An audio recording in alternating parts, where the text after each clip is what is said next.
घर आए मेहमान। रघु अपनी पत्नी जानवी और अपनी माँ के साथ रहता था।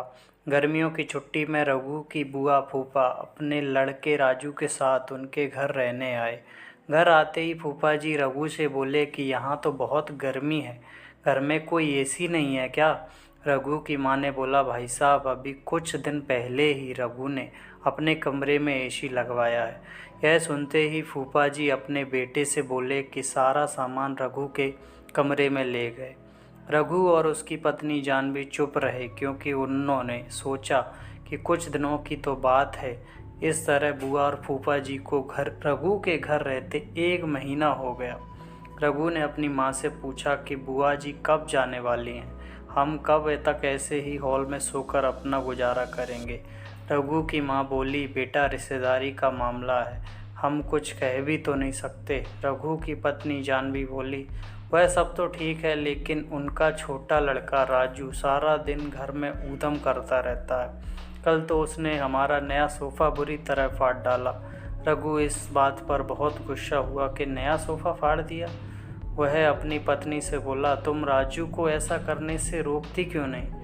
जानवी बोली, जब से बुआ फूफा जी आए कुछ न कुछ खाने की डिमांड करते हैं, जिससे मेरा और माँ जी का सारा दिन तो रसोई में ही बीत जाता है। रघु ने कहा, मैं अभी जाकर फूफा जी से पूछता हूँ कि वह आखिर कब जाएंगे। रघु ने बातों बातों में फूफा जी से कहा कि 1 महीना हो गया है, आपकी जॉब की छुट्टियाँ तो ख़त्म हो गई होंगी ना? फूफा जी बोले, रघु मैंने जॉब तो कब की छोड़ दी है, अब मैं बिजनेस करता हूँ और अब मैं इस शहर में भी कुछ बिजनेस खोलने की सोच रहा हूँ। पहले इस शहर को अच्छे से समझ लूँ, जिसमें 2-3 महीने तो लग ही जाएंगे। यह सुनकर रघु समझ गया कि फूफा जी अभी जाने वाले नहीं।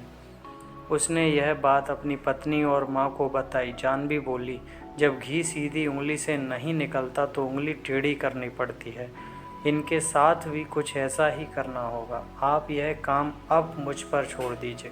उसी रात बुआ और फूफा जी छत पर थे, तभी उनका लड़का राजू चिल्लाता हुआ उनके पास गया और बोला कि मैंने अभी एक चुड़ैल को देखा है।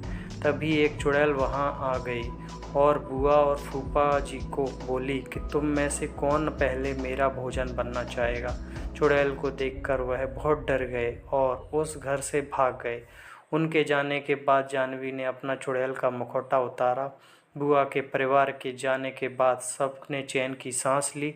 जानवी की सास ने भी सीमा से कहा कि वो बड़ी अच्छी चुड़ैल बनती है। यह कहकर सब हंसने लगे। सीख, इस कहानी से हमें यह सीख मिलती है कि हमें किसी भी रिश्ते का गलत फ़ायदा नहीं उठाना चाहिए। जिस तरह बुआ के परिवार ने अपनी रिश्तेदारी का गलत फ़ायदा उठाया और दूसरों को परेशान किया।